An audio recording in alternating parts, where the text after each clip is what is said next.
What's up, everybody? Welcome back to AR Movie Memos. We are about to get into the new television series review of Alien Earth.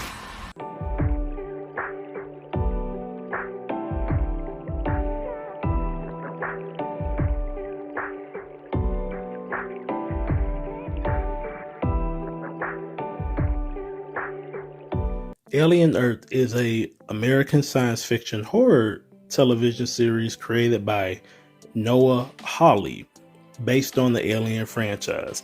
It serves as a prequel set in 2120, 2 years before the events of the original 1979 Alien film. This series stars Sydney Chandler, Lawther, Essie Davis, Samuel Blenkin, Babou Ceesay, and Timothy Olyphant. Now with this review, I'm just going to be reviewing the first two episodes that debuted. The first episode is titled Neverland, and the second episode is titled Mr. October. Now in our first episode, Neverland, we are introduced and we meet our space crew that is going across the stars collecting alien species as cargo headed back to Earth.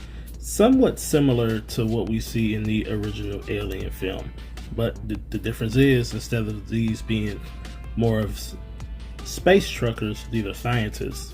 And early on, when you are introduced to these cast of characters and you're on the ship, it is a good throwback and a good homage to the original Alien films from 1979.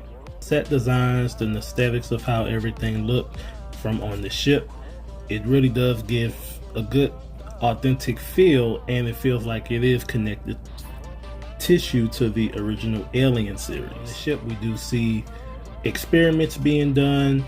We do see the classic shot of everybody coming out of cryo sleep, learning how long that they've been on their journey, how long it's going to take back to get to Earth.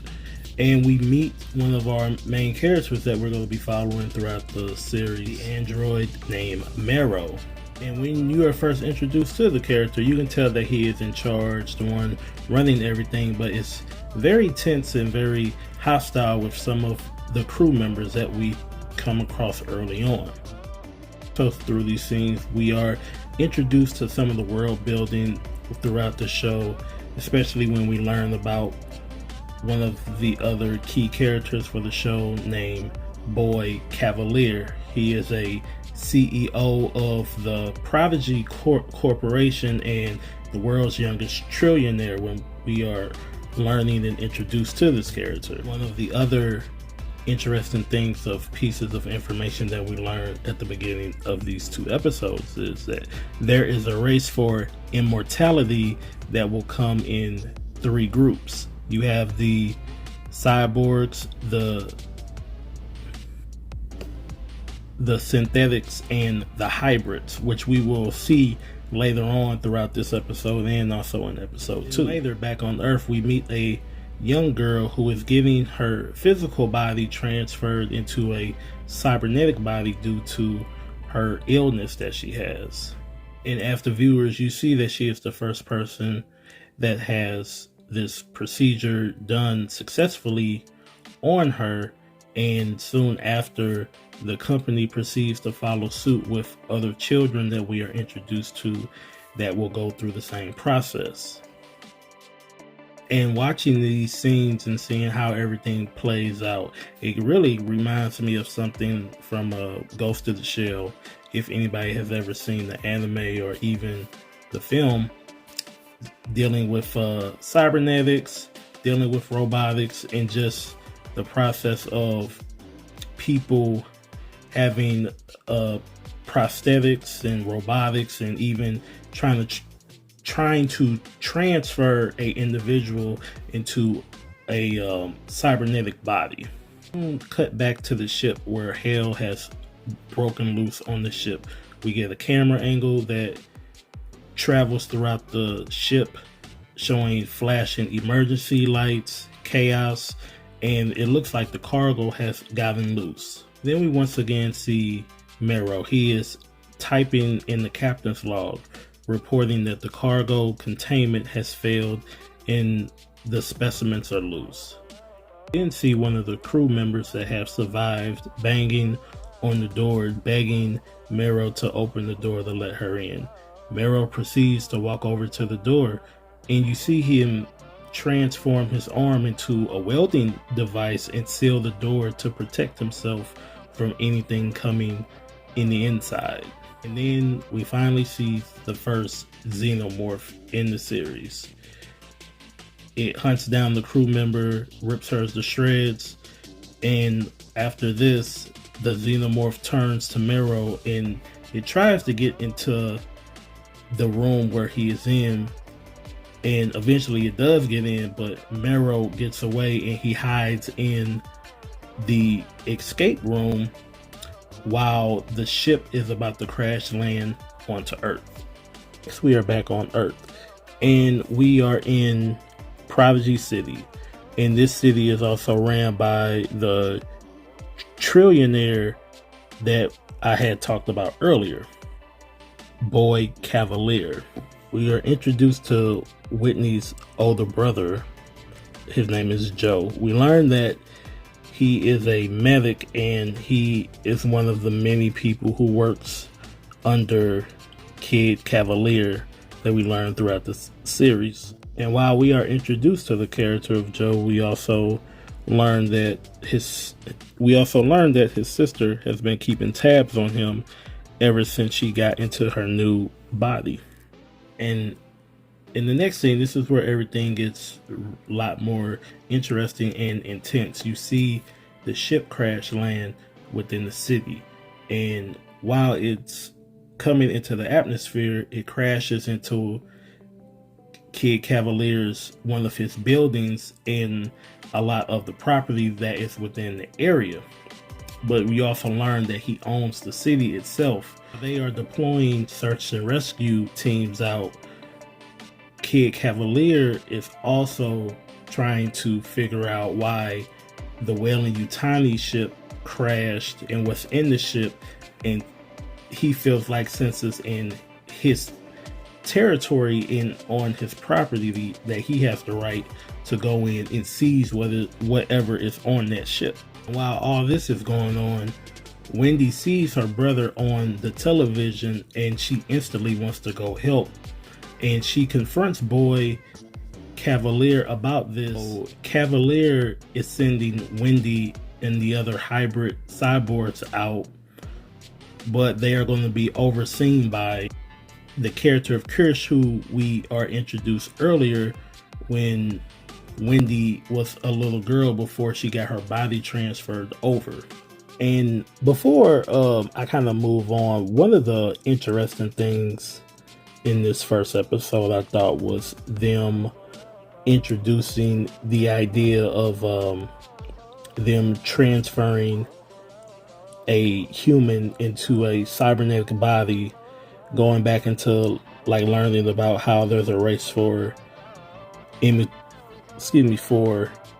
immortality in this series, because there are a lot of metaphors and a lot of symbolism for the Lost Boys, Peter Pan, even with this episode being called Neverland, and just seeing these innocent children who eventually can never grow old or eventually die because they're going to live forever, and going to probably see the process and seeing how these children, because ultimately that's what they still are, even though they're in adult cybernetic bodies, they still have the mindset of children, which we will see later on throughout these 2 episodes and later on throughout the series. Throughout the rest of this episode, we see the search and rescue team go through the ship.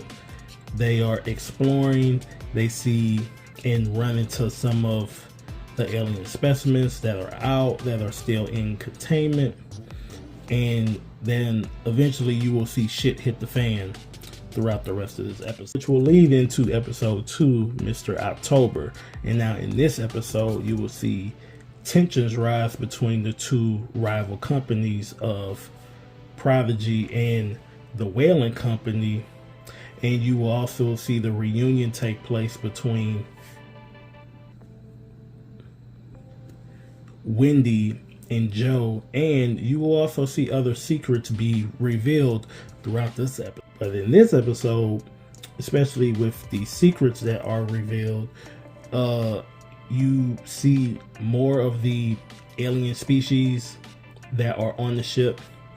You do see more of a close-up of what they are, their abilities, how dangerous they are, especially with the xenomorph, because we see the xenomorph in the first episode, but in this episode the xenomorph really shines, especially with the gore, the violence, the intensity that it has. It's probably the best, or some of the best action and some of the best violence that you will probably see with the xenomorph out of the whole Alien franchise, but especially so far in this series so far. You also learn with the tensions that's being raised between the rival companies, and with Kid Cavalier, even though he has sent the hybrid kids out there, but really he only cares about what is on the ship.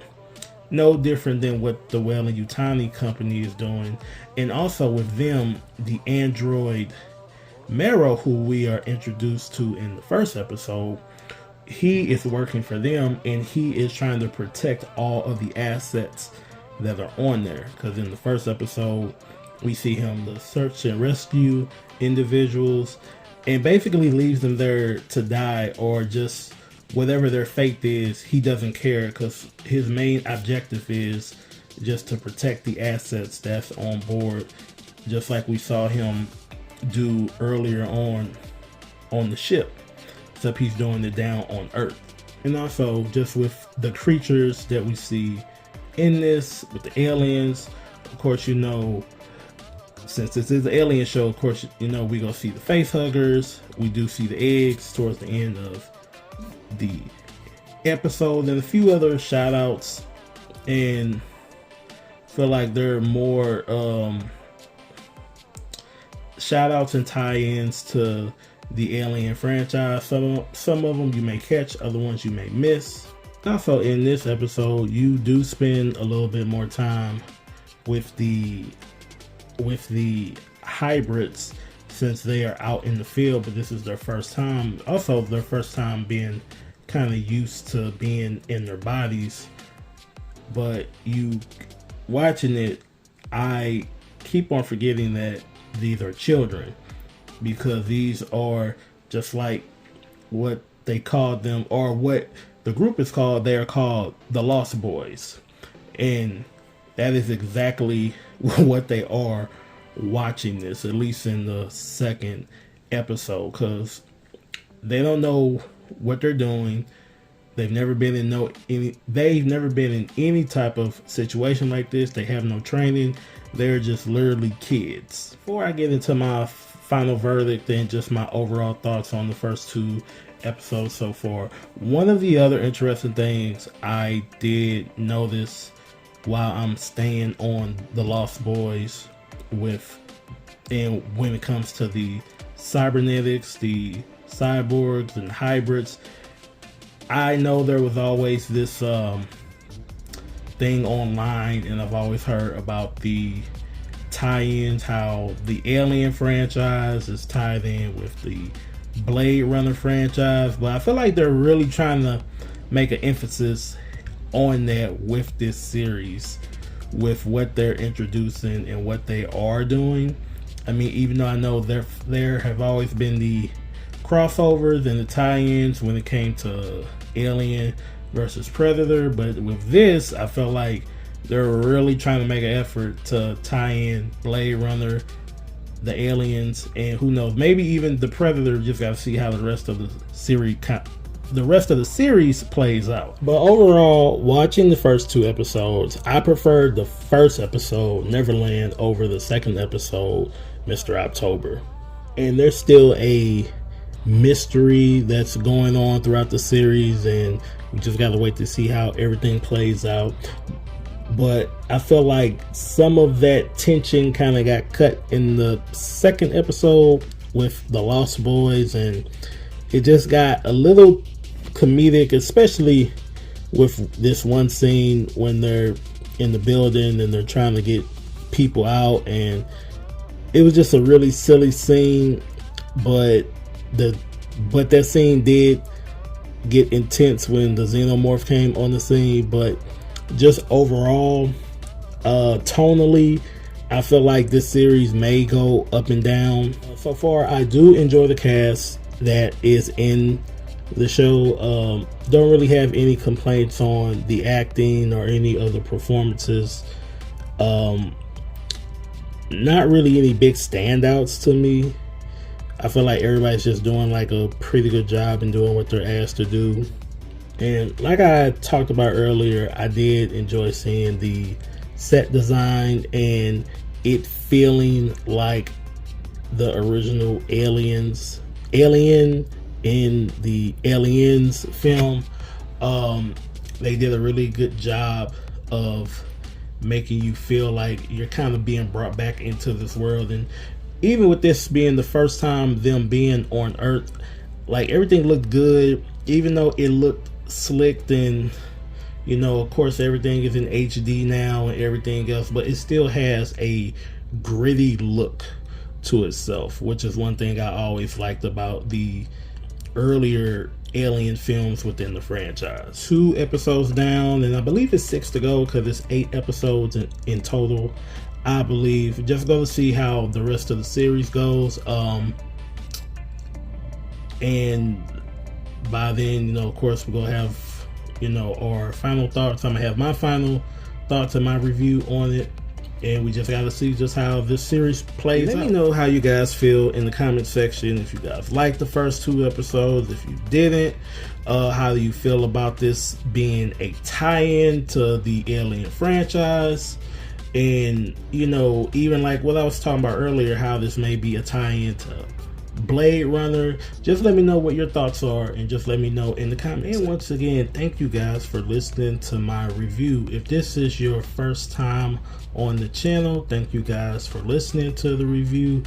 If you guys like the content and like what I'm doing, hit that like button, hit the subscribe button, hit the notification bell so you can stay up to date with the rest of the Alien review episodes, but not just the Alien Earth reviews, but also for upcoming movies, television shows, and news within the entertainment world.